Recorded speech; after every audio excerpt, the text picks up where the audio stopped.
ذرا اس آیت پر اب نگاہ کو مرتکز کیجئے، انسان کا خسارہ کیا ہے؟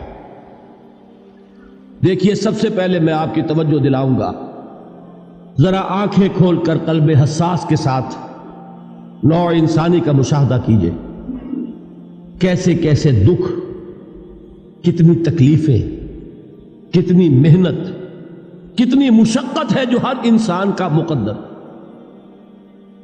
قرآن مجید میں ایک مکمل سورت ہے، سورت البلد، اس میں اللہ تعالیٰ نے متعدد قسمیں کھا کر ایک بات کہی، لا اقسم بہذا البلد وانت حل بہذا البلد ووالد وما ولد لقد خلقنا الانسان فی کبد۔ ہم نے انسان کو مشقت ہی میں پیدا کیا، یہ مشقت ہر انسان کا مقدر ہے۔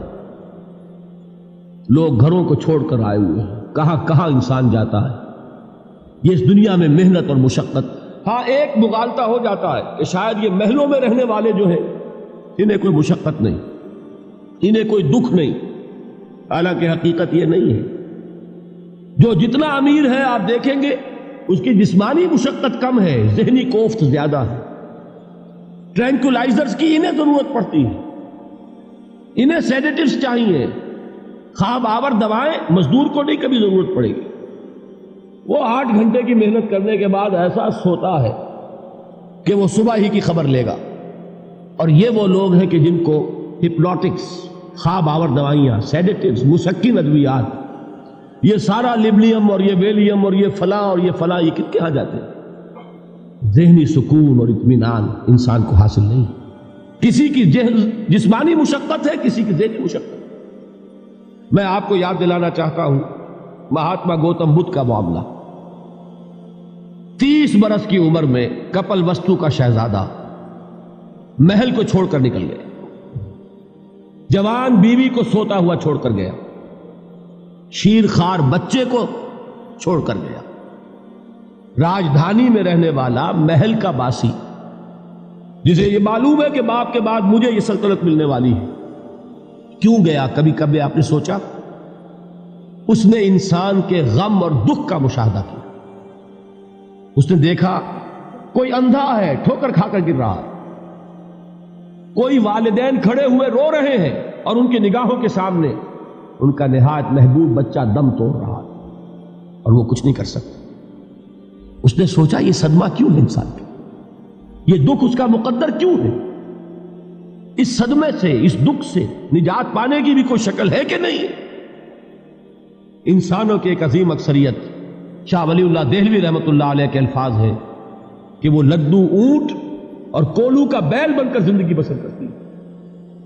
جو 8 گھنٹے تک اینٹیں ڈھو رہا ہو، اس شخص کا تصور کیجیے آپ، وہ واقعی انسان ہے یا حیوان بن گیا ہے؟ اور 8 گھنٹے کی اس محنت کے بعد بھی ہو سکتا ہے کہ 2 وقت کی روٹی اسے پوری نہ ملے۔ اور یہ تو ہو سکتا ہے، نہیں ہوتا ہے کہ اگر بچہ بیمار پڑ گیا ہے تو شاید کوئی برتن بیچے بغیر اس کی دوا کا سامان نہ کر سکے۔ ایسا شخص کتنے بوجھوں تلا دبا ہوا ہے، کتنی مشقت کے اندر پسا ہوا ہے۔ لدو اونٹ اور کولو کا بیل انسانوں کی عظیم اکثریت کی سطح پر زندگی بسر کرتی ہے۔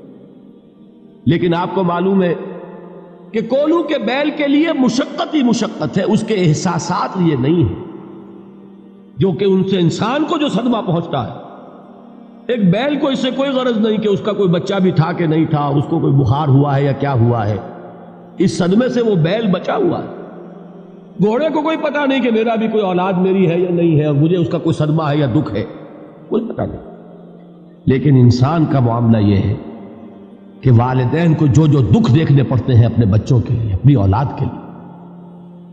رات کی نیند ہے حرام ہے اس لیے کہ بچہ بخار میں تپ رہا ہے یا درد سے تڑپ رہا ہے، لہذا نہ ماں سو سکتی ہے نہ باپ سو سکتا۔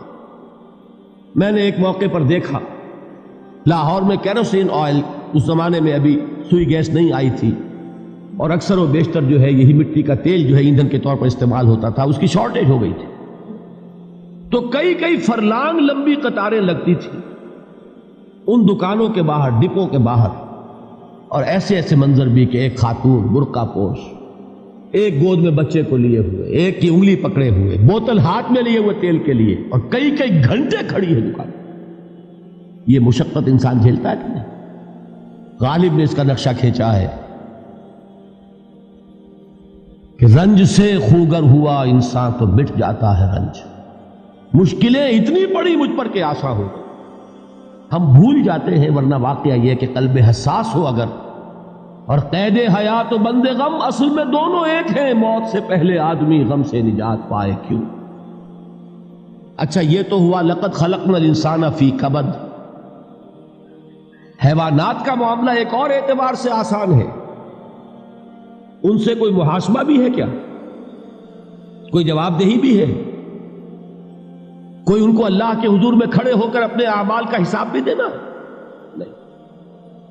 انسان کی یہ ٹریجڈی ہے، یہ المیہ ہے انسان. اس کو بھی قرآن مجید کی ایک سورت میں قسمیں کھا کر اذا السماء انشقت، اس کے بعد کیا فرمایا؟ یا ایھا الانسان انک کادح الی ربک کدحا فملاقیہ. اے انسان، تیرا المیہ، تیری ٹریجڈی اس سے کہیں بڑھ کر ہے.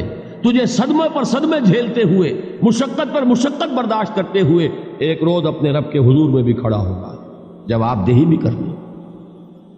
اس دن کے حساب سے، اس دن کے احساس سے جو بڑے بڑے ہماری امت کے عظیم جو گلے سرسبد ہیں، ان کا یہ حال آپ نے پڑھا ہوگا. حضرت ابوبکر صدیق رضی اللہ تعالی عنہ وہ ایک عجیب کیف کے عالم میں فرمایا کرتے تھے، کاش میں درختوں پر چہچہاتی ہوئی چڑیا ہوتا جس سے حساب کتاب نہیں ہوگا. کاش کہ میں گھاس کا تنکا ہوتا جو آج ہے اور کل آگ میں جلا دیا جاتا، ختم ہو جاتا، اس سے محاسبہ کوئی نہیں.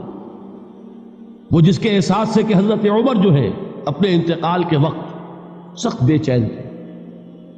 ان کے بیٹے حضرت عبداللہ ابن عمر رضی اللہ تعالی عنہما نے ان کا سر جو ہے وہ اپنے زانوں پر رکھ لیا تو کہا نیچے ڈال دو. ایک عجیب بے کلی اور بے چینی. انہوں نے کہا ابا جان آپ کیوں پریشان ہیں؟ آپ تو عشرہ مبشرہ میں سے، آپ کو تو اللہ تعالیٰ نے جنت کی بشارت حضور کے ذریعے سے اس دنیا میں دی. حضرت عمر فرماتے ہیں کہ خدا کی قسم اگر قیامت کے دن عمر برابر سرابر پر چھوٹ گیا تو بہت بڑی کامیابی تصور. یہ احساس جن کو ہوتا ہے. حضرت علی کا حال کیا ہوتا ہے؟ ابھی جو آپ نے حافظ صاحب سے سنا، یہ حضرت علی کا معاملہ ہے کہ ایک تیر پیوست ہو گیا تھا، کسی طرح نکل نہیں رہا تھا. حضرت علی نے فرمایا کہ اچھا چھوڑو مجھے، میں نماز کی نیت باندھتا ہوں. نماز کی نیت پڑھتے تھے تو لرزتے تھے، کانپتے تھے. کس کے سامنے کھڑا ہوں اور کس کے سامنے مجھے ایک دن جواب دہی کے لیے کھڑا ہونا ہوگا. لن تزولا قدم ابن آدم، حضور نے خبر دی ہے ابن آدم کے قدم ہل نہیں سکیں گے. جیسے مجرم کھڑا ہوتا ہے کٹہرے کے اندر، اس کٹہرے میں سے ہل نہیں سکو گے حتی یسأل عن خمس، جب تک کہ 5 چیزوں کا حساب نہ لے لیا جائے. وہ 5 چیزیں کیا ہیں؟ کان کھول کر سنیے. عن عمرہ فیما افناہ، عمر کا حساب دو. یہ 80 برس اور 70 برس ہم نے تمہیں دنیا میں دیے، کہاں ضائع کیے. وعن شبابہ فیما ابلاہ، اور خاص طور پر جوانی کا دور، امنگوں کے دن، ولولے ہوتے ہیں، قوت ہوتی ہے، توانائی ہوتی ہے، آدمی چلتے ہوئے زمین پر پاؤں مارتا ہے، قوت جو ہے وہ اپنا اظہار چاہتی ہے. یہ جوانی کہاں گلائی؟ حساب دو، ایک ایک لمحے کا حساب دو. وَعَن مَالِهِ مِنْ أَيْنَ اكْتَسَبَهُ وَفِيمَا أَنْفَقَهُ، ایک ایک پائی کا حساب دو. مال کا کہاں سے کمایا تھا، حلال سے کہ حرام سے، اور کہاں خرچ کیا تھا، گل چھروں میں، عیاشیوں میں، یا نیکی کے کاموں میں، ادائے حقوق اللہ کے دین کے لیے. 4 سوال ہو گئے. 2 زندگی کے بارے میں، ایک زندگی پوری بحیثیت مجموعی کہاں کس کام میں لگائی، اور خاص طور پر شباب کا دور کہاں لگایا. 2 سوال مال کے بارے میں، کمایا کہاں سے، حلال سے کہ حرام سے، جائز سے کہ ناجائز سے، خرچ کہاں کیا. اور آخری سوال وَعَمَّا عَمِلَ فِيمَا عَلِمَ، جو علم حاصل کیا تھا اس میں عمل کتنا کیا. علم کے انبار لگاتے چلے گئے اور عمل کے آغاز کی بھی نوبت نہ آئی. یہ علم جو ہے یہ اس روز سب سے بڑا وبال بن جائے گا. اتنا علم اور عمل کچھ نہیں، بجائے کہ کریڈٹ کا ذریعہ بنے یہ الٹا ڈیبٹ کا کھاتا بن جائے. یہ جواب دہی کا احساس ہے کہ جس کی وجہ سے انسان کی ٹریجڈی جو ہے وہ دوہری ہے. کوئی حیوان اتنے بوجھ تلے نہیں. مشقت کی، محنت کی، اس زندگی میں ختم ہوئے، اس کے بعد کوئی محاسبہ نہیں. اس کو بھی غالب نے خوب کہا ہے کہ اب تو گھبرا کے یہ کہتے ہیں کہ مر جائیں گے، اور مر کے بھی چین نہ پایا تو کدھر جائیں. یہ ہے وہ ہیومن ٹریجڈی